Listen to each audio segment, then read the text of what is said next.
বন্ধুরা, পটল তো কেটে ফেলেছি, তো ভাবছি পটলের কি করা যায়। তা দেখুন, পটল আমি ঠিক এইভাবে কেটেছি। মনে করেছিলাম পটলটা দিয়ে আলু দিয়ে তরকারি করব।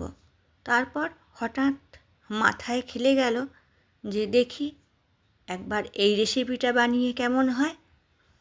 তা হয়েছিল সত্যিই দুর্দান্ত।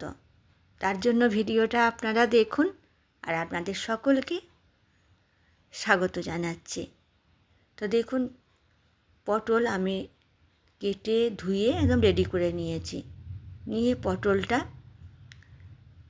এইভাবে শিলপাটায় আমি একটু থেঁতো করে নিচ্ছি। তা আমি দেখলাম নোড়াটা এভাবে নিলে একটু বেশি সুবিধা হচ্ছে। এই রেসিপিটা আমি এই প্রথম বানাচ্ছি, কিন্তু দুর্দান্ত টেস্ট হয়েছিল। ভাবতে পারিনি এতটা সুন্দর হবে।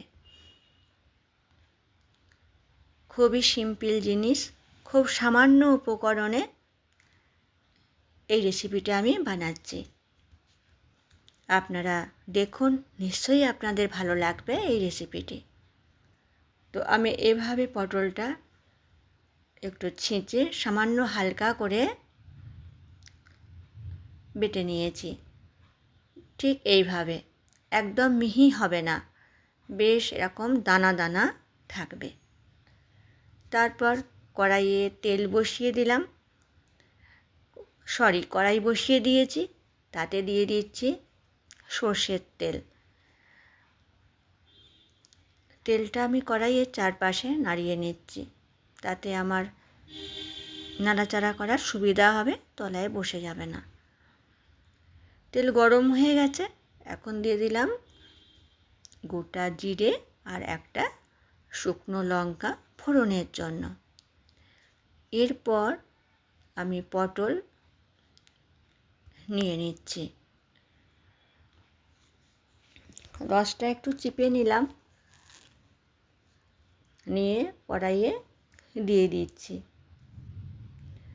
প্রথমে দিলাম রসুন কুচি।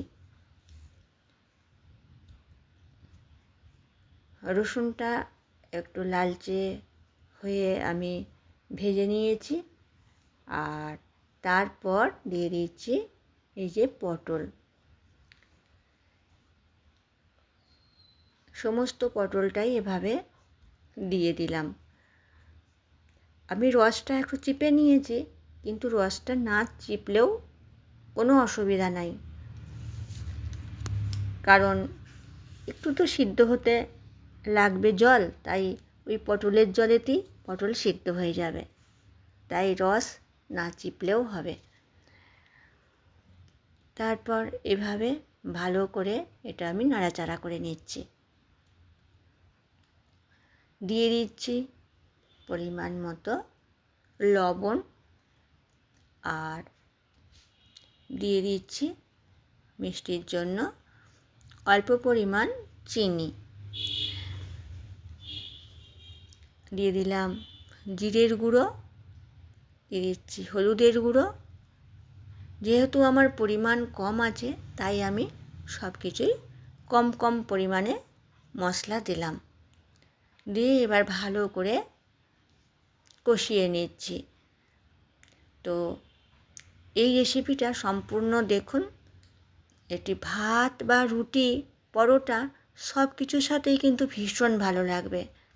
গরম ভাতে এরকম পটলের রেসিপি যদি থাকে, তো বাড়িতে প্রত্যেকে আঙুল চেটে খাবে। দেখুন, এরপর দিয়ে দিচ্ছি ঝালের জন্য লাল লঙ্কা গুঁড়ো। তবে ঝালটা যে যার প্রয়োজন মতো দিয়ে নিলেই হবে। একদম দেখুন, বেশ শুকনো শুকনো করে নিয়েছি। আমার পরিমাণটা খুবই কম হয়েছে, কারণ আমি অল্প পরিমাণ কেটেছিলাম। আপনারা আপনাদের প্রয়োজন মতন নিয়ে নেবেন। তা দেখুন ফাইনালি কতটা সুন্দর হয়েছে। আপনারা অবশ্যই একবার এভাবে বানিয়ে দেখবেন, আপনাদের সত্যিই খুব ভালো লাগবে। আর এই রেসিপিটি আপনাদের কেমন লাগলো আমাকে অবশ্যই কমেন্ট করে জানাবেন। ভালো লাগলে আমার চ্যানেলটি সাবস্ক্রাইব করে লাইক, কমেন্ট, শেয়ার করে আমার চ্যানেলটি এগিয়ে যাওয়ার জন্য সহযোগিতা করবেন। তা দেখুন কতটা সুন্দর হয়েছে, টেস্ট অপূর্ব হয়েছিল। তাহলে বন্ধুরা, আজকের মতো আমি এবার আসি। সকলে ভালো থাকবেন, সুস্থ থাকবেন, সাবধানে থাকবেন।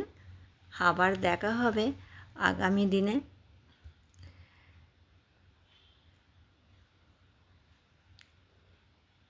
সকলকে টাটা, বাই বাই।